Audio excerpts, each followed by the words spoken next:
وقت بھی آنے والا ہے کہ حضور کی ایک حدیث کے مطابق ایک شخص کے 1000 بیٹے ہوں گے تو 999 ختم ہو جائیں گے، ایک بچے گا۔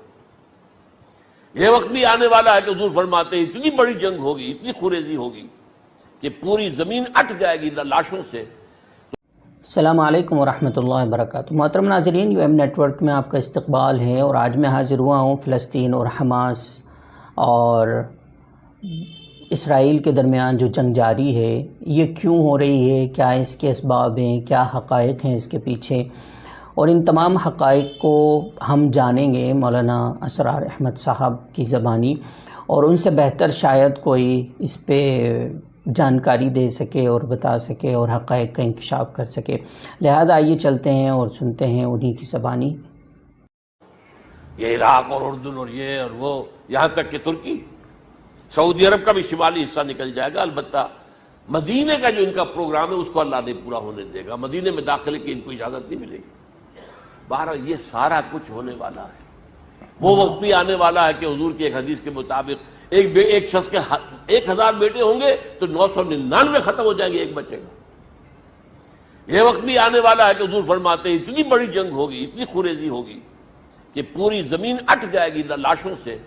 تو پرندہ جو ہے کوئی، ایک تو پرندے ہوتے ہیں کہ جو مردار خور ہے، گدھ ہے، وہ تو بڑی خوشی سے اتریں گے، تناول فرمائیں گے لاشوں کو۔ اسی طریقے سے کوے ہیں، چیلے ہیں، لیکن جو نفاست پسند پرندے ہیں وہ لاش کے اوپر اترنا نہیں چاہتے۔ تو ایک پرندہ اڑتا چلا جائے گا، اسے کہیں زمین پر اترنے کی جگہ نہیں ملے گی، لاشیں ہی لاشیں ہوں گی، یہاں تک کہ وہ تھک ہار کر اس کی جو ہے پر جواب دے جائیں گے، گرے گا تو لاش پر گرے گا۔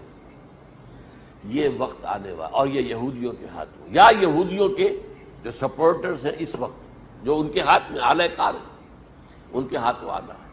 میرے نزدیک اس کام کے لیے اس ملعون قوم کو، کہ جو حضرت عیسیٰ کے زمانے سے ملعون ہو چکی ہے، اس کو باقی رکھا گیا، اسے یہ موقع دیا گیا ہے۔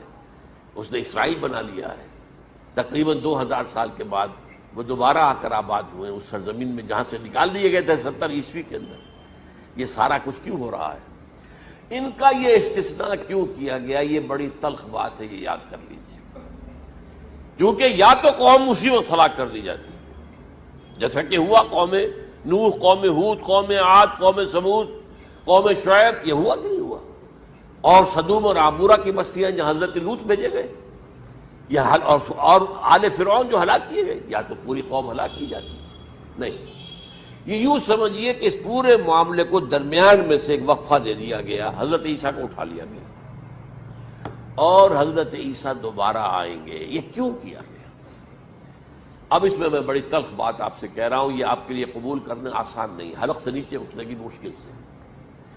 اس قوم کو زندہ رکھا گیا ہے جو ملعون اور مغضوب علیہم قوم ہے۔ سب سورہ فاتحہ میں مفسرین لکھتے ہیں ضالین، یہ نصارہ ہے، اور مغضوب علیہم یہ یہودی ہیں۔ اور قرآن کہتا ہے لعن الذین کفروا من اہل الکتاب علی لسان داؤد وعیسی ابن مریم، لعنت کی گئی ایک ملعون اور مغضوب قوم کے ہاتھوں آخری امت محمد، اور اس کا بھی بہترین حصہ، اس پر عذاب ان کے ہاتھوں آئے گا۔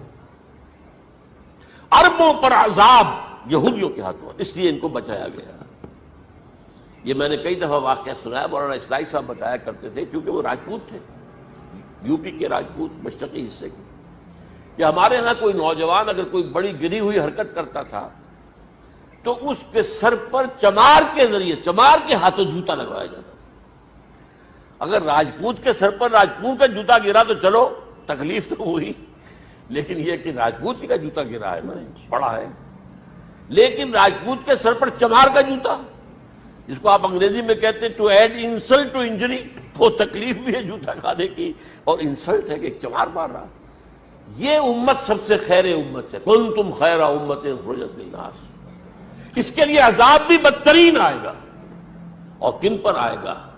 اس امت کا جو اصل نیوکلیس ہے عرب، جس کے بارے میں حضور کی حدیث موجود ہے ویل للعرب، عرب کے لیے بہت بڑی ہلاکت۔ اور آج ہماری نظر میں آ رہا ہے وہ ملعون اور مغضوب علیہم قوم، ان کے سینے کے اندر خنجر کی طرح بھونکی گئی ہے، اور 30 کروڑ کے قریب عرب بے حمیتی، بے غیرتی، بزدلی، کمزوری، ذلت، مسکرت کی مثال بنے ہوئے. کوئی بول سکتا ہے اس اسرائیل کے خلاف؟ کوئی بول سکتا ہے؟ 30-35 لاکھ آدمی ہیں اسرائیل کے اندر یہودی، اس سے زیادہ تو امریکہ میں 50 لاکھ کے قریب، کل 1.25 کروڑ آدمی ہے یہ یہودی پوری دنیا کے اندر. لیکن دیکھیے جو چاہتا کرتا ہے. جب چاہا اس نے عراق کے ایٹمک انسٹالیشن کو تباہ کر دیا، اور سعودی عرب کی فضا میں اس کو فیول کیا ہے انہوں نے. دوبارہ ریفیولنگ جو ہوئی ہے ان کے جہازوں کی، وہ سعودی عرب کی فضا میں ہوئی. اللہ تعالیٰ نے یہ کوڑا ان مسلمانوں کے لیے رکھا ہوا ہے کہ جن کے رتبے ہیں سوا، ان کی سوا مشکل ہے.